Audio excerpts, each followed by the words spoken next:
tema da nossa conversa: doutrina sobre a vida futura. Doutrina, ensinamento, né? Ponto de vista, filosofia sobre a vida futura. Ainda bem, Luiz Divano, voltou, né? Agora está tudo ok. Bom, esse tema, quando foi proposto para mim fazer uma live, e eu pensei nisso porque eu já tinha tratado esse tema com meus alunos de ensino religioso. Eu sou professor de geografia, formado em geografia, mas você sabe que nas escolas públicas a gente acaba assumindo outras áreas, né? Então, há alguns anos eu fui professor de ensino religioso e eu me lembrei que num dos materiais que eu preparei para meus alunos, eu coloquei exatamente essa questão das doutrinas. Lá eu coloquei doutrinas filosófico-religiosas. Um erro porque as primeiras doutrinas que nós vamos ver aqui não são exatamente religiosas, são filosóficas, mas não são religiosas. Mas vamos lá. Qual o objetivo dessa nossa conversa, né? Dessa palestra, entre aspas? Primeiro é discutir essas doutrinas. Vamos já ver quais são. Segundo, verificar como o Espiritismo se encaixaria ou avançaria em relação a elas. E o terceiro objetivo é divulgar a própria doutrina, que é o objetivo geral de todas essas comunicações que são feitas. Tá? Muito bem. Quais são essas doutrinas? Allan Kardec, lá no seu livro O Céu e o Inferno, no primeiro capítulo, O Futuro e o Nada. Eu nem quis colocar esse mesmo título, né? Futuro e o Nada, porque ficaria assim um pouco vago, né? Mas é exatamente disso que vai se tratar. De futuro, as doutrinas que acreditam num futuro, que tem esse futuro. Que futuro é esse? O futuro da alma, após a desencarnação, já usando aqui o jargão espírita, né? E o nada, porque existem essas doutrinas que, de uma forma ou de outra, não acreditam em nada depois da morte. Morte, entre aspas. Quais seriam dessas doutrinas? A minha dicção é assim um pouco ruim também, tá? Mas desculpando aí. O niilismo, vamos saber o que é isso. A absorção no todo universal. O panteísmo e o espiritualismo. E dentro desse espiritualismo, o espiritismo. Como é que ele se encaixa aí nesse campo maior, mais amplo de espiritualismo? A gente vai explicar, inclusive, esse termo, tá? Ok? Antes de falar de cada uma dessas doutrinas, Allan Kardec faz algumas reflexões. Que reflexões são essas? Estou olhando aqui o relógio para não perder o tempo, tá? Que reflexões são essas? Primeiro, estamos vivos. Bom, não tenha dúvida disso. Isso é certo. Morreremos. Corpo físico também não é menos certo. Para onde vamos? É para sempre ou para nunca? Isso aí é palavras dele. Então ele vai fazendo algumas reflexões, questionamentos que acompanham a humanidade desde o início dos tempos. Desde o primeiro momento que o homem teve consciência da sua condição, ele propõe esses questionamentos. Quem sou eu? Para onde eu vou? O que tem depois da morte? E Allan Kardec continua. Será que existe algo mais desesperador do que acreditar numa destruição absoluta após a morte? Esse pensamento de aniquilação, eu concordo com ele. É triste demais. É triste. Ele vai justificar seu posicionamento através do estudo dessas doutrinas, né? Desses posicionamentos filosóficos. E o primeiro deles é justamente o niilismo. Parece a palavra assim meio difícil. Niilismo, o que é isso? Niilismo vem de quê? Nihil significa nada. Então seria a doutrina daqueles que acreditam no nada, em nada. Que é a doutrina dos materialistas. Você poderia pensar, são os ateus. Bom, aí pensar um pouquinho. Os ateus, tem muito ateu que apesar de dizer assim, eu não acredito em Deus, ok, não acredito em Deus, mas eles acreditam em algo maior, superior, eles dão outros nomes, e com um detalhe importante, interessante, são às vezes mais caridosos do que certos crentes. Então nós não estamos aqui falando exatamente desse grupo, os ateus, não. Nós estamos falando dos materialistas, os nihilistas. Ele caracteriza bem, Kardec. Há uma diferença, porque quando eu falo de materialista, os materialistas, eu estou pensando em pessoas que não têm a mínima inclinação para a caridade, de forma alguma. E Kardec vai explicar por quê. Né? Nas palavras dele, vamos ler aqui um trecho, um pequeno trecho, para fundamentar nossa fala. Diz Kardec o seguinte: se o respeito humano retém alguns, que freio podem ter aqueles que nada temem? Nada temem, os materialistas nada temem. Porque todo materialista é ateu. Mas como eu disse, nem todo ateu pode ser aquele materialista radical. Eles dizem que a lei humana não alcança senão os inábeis, aqueles que são despreparados.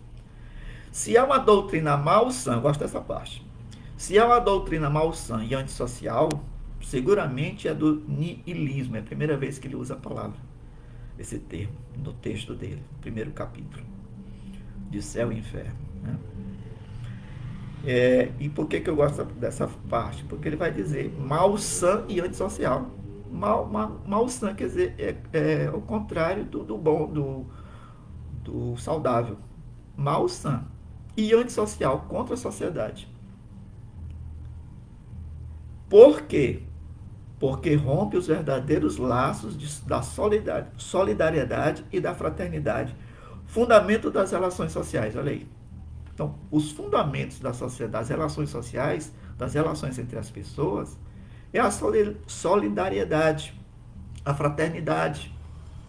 Ora, mas quem é materialista e só pensa no que eu posso ver, pegar, sentir, o palpável, o que fere meus sentidos, se sair disso aí, eu não acredito, não é verdade? Então,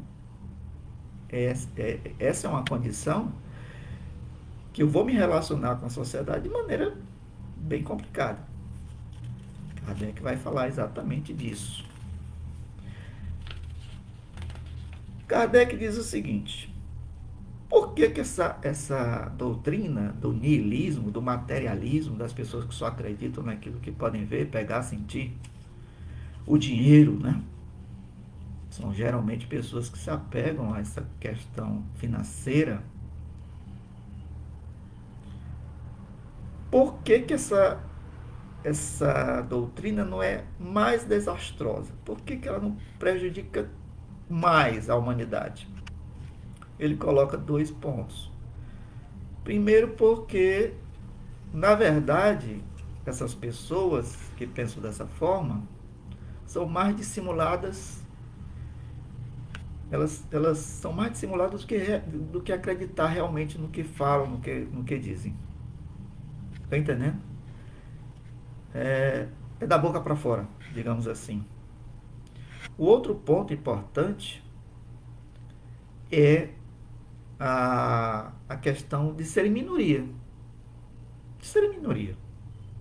Apesar de lá no século XIX, Kardec está falando isso lá no século XIX, ele já está dizendo, olha, essa doutrina ela vai se expandir.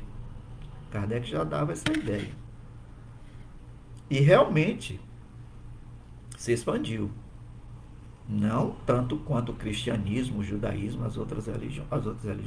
Isso aí nem é religião. As outras doutrinas. E o que a gente percebe? Por exemplo, ali na Europa, eu estava vendo um site outro dia que falava dos países ateus.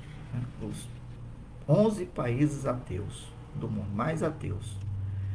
E desses 11 eu percebi que 7 são europeus. Ali fora da Europa, a China, a Austrália, outros que eu não lembro, mas 7 europeus. Principalmente ali na Europa centro-norte da Europa. Países, as pessoas que... Mas aí está falando de ateísmo, né? Já vimos que há uma pequena diferença entre as coisas. Tá? Muito bem. Obrigado, Evani. E a causa da doutrina? Por que existe essa doutrina? Por que ela prosperou? Kardec vai explicar. Primeiro, questão da religião. As próprias religiões tradicionais têm culpa no cartório. Essas explicações teológicas, baseadas em dogmas, sem evidência, baseadas em lendas. Claro que isso aí vai chegar a um ponto em que as pessoas iam mesmo defrontar a razão com a fé cega. E muitos vão fazer uma opção pela razão e não pela fé cega. Claro que aqui eu generalizei, tá? Então vamos ver mais aqui um trechozinho pequeno da obra de Kardec. Essa importante obra que eu gosto. Lógico, a gente deve ler todas essas obras Pentateuco, né? Espírita. Mas eu gosto muito desse Céu e Inferno, apesar de ter passado muito tempo sem ler. Voltei a ler agora. Né? É nesse estado de coisas que o Espiritismo vem por um dique, quer dizer, colocar uma barreira na invasão da incredulidade. Não somente pelo raciocínio, não somente pela perspectiva de perigo que ela ocasiona, mas pelos fatos materiais, fazendo tocar o dedo e olhar a alma e a vida futura. Aí, com o Espiritismo, século XIX em diante, Kardec diz, não pode ser assim. Então vamos colocar aqui uma barreira, vamos começar a esclarecer, vamos fazer um projeto de esclarecimento geral, rápido, para não deixar que essa doutrina, que esse ponto de vista siga adiante. Ainda temos muito que avançar, lógico, temos. É um trabalho, como um amigo meu, de formiguinha, mas vamos avançar, já avançamos bastante. Né? Bom, essa foi a primeira doutrina, tá? O primeiro ponto de vista sobre a questão do futuro da alma. Você vê que o materialista não tem futuro, é uma luz que se apaga, morreu, acabou. Pronto. Tem que viver o hoje, o presente. Agora tem uma outra doutrina que ele chamou de absorção no todo universal. Vamos ver aqui o que é essa absorção. Essa doutrina, ela, em princípio, nega o materialismo. Não somos materialistas. Por quê? Porque eles acreditam num princípio inteligente fora da matéria. Ou seja, uma alma. Eles não vão chamar de alma. Um princípio inteligente fora da matéria. Existe. Bom, deu um passo a mais, né? Porque os nihilistas, tem negócio de alma. Existe. É princípio ativo, eles usam, os nihilistas. Né? Eu estou sempre indo e voltando aqui, me perdoe. Então, agora tem um problema. Como é que surge essa alma? A origem desta alma, desse princípio inteligente. Ele diz o seguinte, existe a matéria universal, está lá o todo universal, e que a alma vai se originar daí, desse todo. Vai se individualizar, vai viver, vai ser uma pessoa, um indivíduo. E quando morrer, essa alma volta para o todo, para o ambiente comum, retorna ao foco comum, ou seja, perde sua individualidade. Olha, nós estamos vendo aí uma coincidência aí com a doutrina passada. Vamos ver. Por exemplo, vamos tentar entender essa doutrina. Imagine um tanque cheio d'água, né? Um tanque com água potável. Então você pega um copo, mergulha no tanque, enche o copo, tira, suspende, tá ali o indivíduo e sua alma. A alma é a água dentro do copo. Sabe o que acontece com a morte? É só embarcar o copo e a água volta para dentro do tanque. Pronto. Ora, e aí? E aí voltou a tudo ser como era antes. A alma perde a sua individualidade. Esse é a questão. Essa é a questão. É. Vamos fazer aqui um pequeno trecho, novamente, de Kardec. Eu fiz aqui um mapa mental, né? Pra gente não se perder. Que o homem seja mergulhado no nada ou no reservatório comum é a mesma coisa para ele. Se no primeiro caso ele é aniquilado, no segundo perde sua individualidade. É, pois, como se ele não existisse mais. As relações sociais não estarão menos inteiramente rompidas. Quer dizer, em relação ao niilismo, é a mesma coisa em relação à sociedade, né? Em relação às relações sociais. O futuro para ele é sempre nulo. Claro. Depois a alma vai voltar para o universo, para esse todo. Tá? E a vida presente, a única coisa que lhe interessa e o preocupa. Do ponto de vista das suas consequências morais, essa doutrina tão malsã, olha aí, tão malsã, tão malvada, tão diferente de sã, né? Sã é quando a pessoa está bem de saúde. Malsã é quando está doente. Malsã tão desesperadora, tão excitante do egoísmo, quanto o materialismo propriamente dito. Então, o único passo que foi dado aí nessa doutrina foi admitir a existência de uma alma. Mas nem de Deus eles falam. Divindade não entra no cardápio deles, não vai entrar. E Kardec vai fazer então algumas objeções. De novo. Vem cá, ele diz, ele pensa. Essas almas saem todas de um lugar comum. Ok. E por que na realidade elas se assemelham tão pouco na vida, na material? Elas vieram tudo desse mesmo tanque, desse mesmo oceano, como ele coloca lá no exemplo do livro, desse mesmo oceano, essa matéria-prima comum, e as pessoas são diferentes umas das outras. Como é que pode? Alguns poderiam rebater. Educação. Educação é o meio. É o meio que faz as pessoas serem diferentes. Kardec não se dá por rogado. Ele vai dizer, olha, e as qualidades inatas? E aquilo que é lá na tenridade, você começa a observar que é diferente. Algumas crianças, né? Os instintos, a inteligência, não é igual. Teria que ser igual. É a mesma matéria-prima. Nós, espíritos, acreditamos que somos feitos de uma matéria-prima universal, sim. Ok, mas não é nesse sentido aqui. Lá o espírito ele é criado para nós, simples e ignorante, e vai então evoluindo ao longo de não sei quantas encarnações. É diferente. É outro papo. Kardec coloca aí outras dificuldades, que nós não temos tempo para discutir passo a passo, né? Então, aqui é uma reflexão bem geral. E há um convite para a leitura desse livro. Quem não fez ainda, eu sei que a maioria já pode ter feito, com bastante, várias vezes, mas é sempre uma boa leitura, eu gosto muito.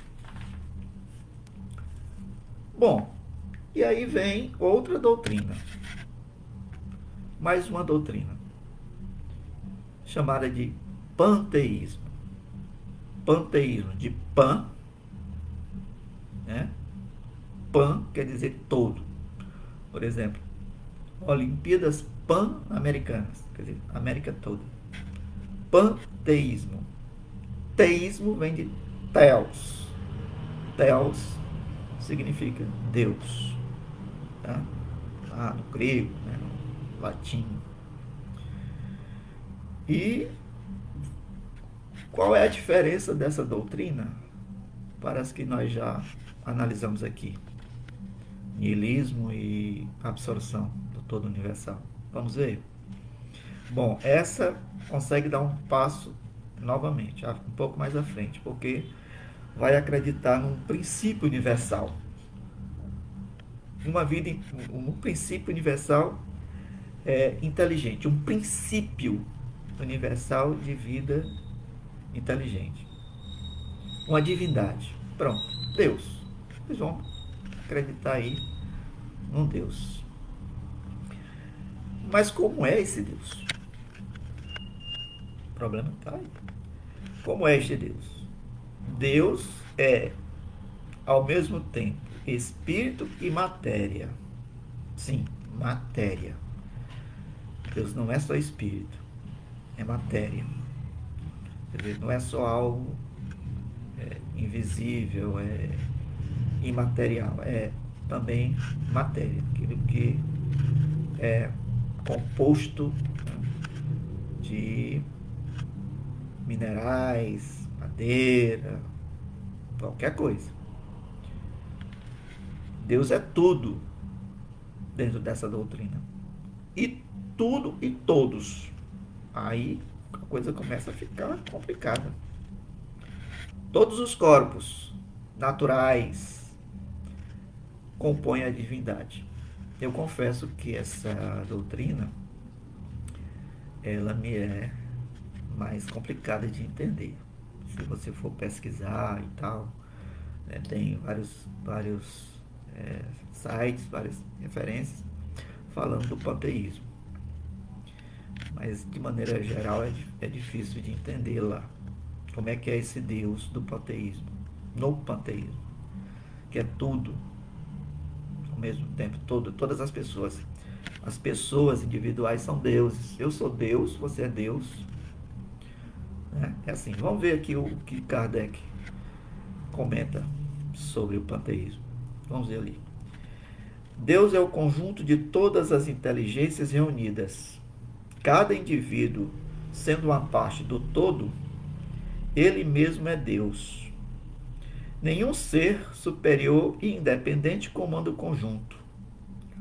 O universo é uma imensa república sem chefe, ou antes, onde cada um é chefe com poder absoluto. Ora, tá vendo que isso aí é meio difícil de entender mesmo, né? Todo mundo manda em todo mundo. Inclusive são as objeções de Kardec a respeito dessa doutrina, dizendo exatamente isso. Bom, a divindade de Deus já é infinitamente perfeito, ele já é perfeito, é o infinito das perfeições.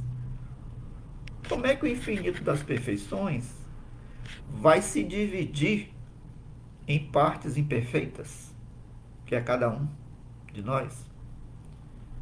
E outra, ainda tem que progredir. Essas partes imperfeitas teriam que progredir, mas Deus não tem que progredir coisa alguma. E outra, mais uma, Deus teria vontades divergentes, porque cada um de nós tem vontades divergentes, acredita em coisas diferentes, tem inteligências diferentes, pontos de vista diferentes, aspirações diferentes. Então é um Deus que tem vontades divergentes. Kardec disse que isso aí não pode. Não pode. E ele vai um pouco mais além, citando algumas consequências dessa doutrina. Se ninguém é dominado por ninguém, vai virar um caos. a sociedade, se essa doutrina fosse levada a sério, né? Mas assim como os nihilistas, os panteístas também são minoria. As pessoas não teriam responsabilidade, diz Kardec. Todo mundo ia querer mandar em todo mundo, ninguém seria mandado por ninguém. E aí, depois que ele faz essa análise das três doutrinas, ele faz um comentário, né? Além de esses sistemas não satisfazerem nem a razão, nem a aspiração do homem, se tropeçam, como se vê, com dificuldades insuperáveis. Só que está vendo aqui, as dificuldades são insuperáveis mesmo. Porque são impotentes para resolverem todas as questões que de fato elas suscitam. Essas doutrinas não conseguem responder aqueles questionamentos iniciais que nós colocamos. Nem as próprias dificuldades que elas suscitam. Não dá para resolver, né? Segundo Kardec. O homem tem, pois, três alternativas: o nada, doutrina dos materialistas; a absorção, e aí, né, tanto o pessoal que acredita na absorção do todo universal, como os panteístas, o resultado é o mesmo; ou a individualidade da alma antes e depois da morte. Agora aqui chegou num outro patamar de teoria, de doutrina. Então vamos ver aí, porque existem também as doutrinas, no plural, né, as doutrinas que acreditam que existe uma alma, existe um Deus ou deuses, existe algo que vai acontecer após a morte. Aí chegamos na nossa quarto conjunto de doutrinas, que é o espiritualismo. E dentro, encaixando aí no espiritualismo, o espiritismo. O que seria o espiritualismo? Não levando para essa concepção mais moderna de regiões espiritualistas, apenas colocando nesse campo as afrodescendências, as religiões afrodescendentes, ou alguma religião esotérica, alguma coisa do tipo. Não. Kardec, quando ele vai descrever o que é uma religião, o que são religiões espiritualistas, todas aquelas que, no mínimo, acreditam na existência da alma, acreditam num Deus ou em deuses, e acreditam num futuro, numa versão para essas almas depois da morte, né? Depois da nossa passagem pelo corpo físico. Então, todas as religiões que têm essa base podem sim ser chamadas de espiritualistas, mas o espiritismo vai além. O espiritismo vai se diferenciar do corpo dessas religiões espiritualistas. Porque aqui, quando eu falo de religiões espiritualistas, estou falando de católicos, evangélicos, budistas, hinduístas, né? Umbandistas, tudo é religião espiritualista. Mas aí, como a gente pode individualizar, falar do espiritismo propriamente dito?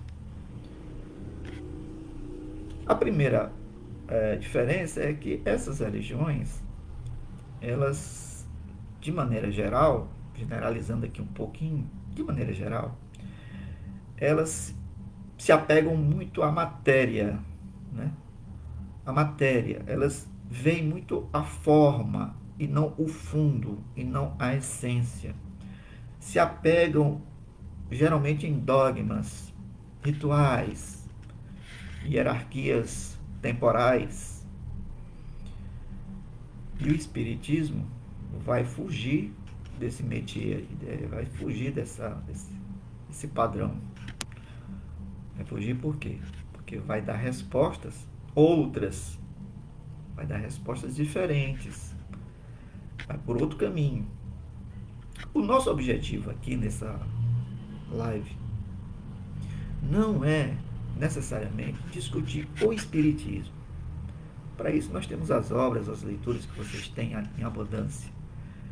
eu acredito que muitos aqui já sabem, o objetivo principal era mesmo mostrar, descrever essas doutrinas anteriores e mostrar como o Espiritismo se destaca, avançou, e até mesmo dentro das religiões espiritualistas, como ele foi se destacando.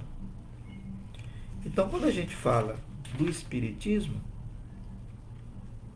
nós temos uma outra versão para esse futuro, dessa alma, baseada na lógica, baseada no estudo, na ciência, na pesquisa, foi feita lá por Kardec. Essa fé dentro do Espiritismo não é a fé cega, muito pelo contrário, é uma fé raciocinada, com base na razão. Daí, grande diferencial. O espírito ele é pré-existente ao corpo físico.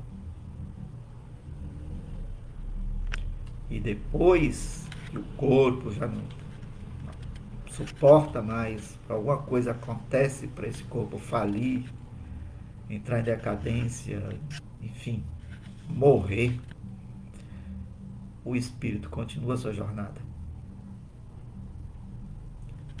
Ah, Marcos, mas os evangélicos e os católicos também dão uma versão para a alma.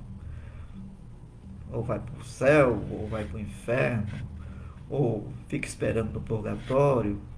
Alguns evangélicos acham que o corpo, aliás, a alma dorme até o juízo final. Não estamos aqui fazendo nenhuma crítica a nenhuma dessas denominações, mas nossa intenção apenas colocando aqui a diferença, né?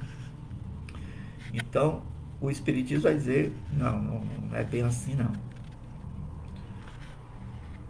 A alma, né, o espírito encarna, desencarna com a morte do corpo físico e volta para o plano espiritual, a verdadeira morada. É lá que a gente vai continuar sendo nós mesmos, e continuamos sendo nós mesmos, com os nossos defeitos, com nossos pontos de vista. Então é uma versão diferente, é diferenciada, como se diz no popular. Outra questão básica, fundamental para o Espiritismo é exatamente a comunicação entre vivos e mortos. Essa comunicação que é aceita assim, meio de contragosto por algumas denominações, né? Acredita, mas não acredita. Ah, eu tenho medo de alma. Que alma? Não, eu vi um espírito. Vi espírito? Você não é espírita? Como é que você está dizendo que está vendo? A gente vê sim esse tipo de coisa, né? Ah, eu tenho medo de alma. Também discuto que eu tenho medo de uma alma me pegar. Vem cá, tu acredita ou não na existência do espírito? Não sei. Fica assim, né? Mas nós temos as explicações, como eu disse. Através das leituras, da teoria, da doutrina, a gente vai descobrir como é tudo isso.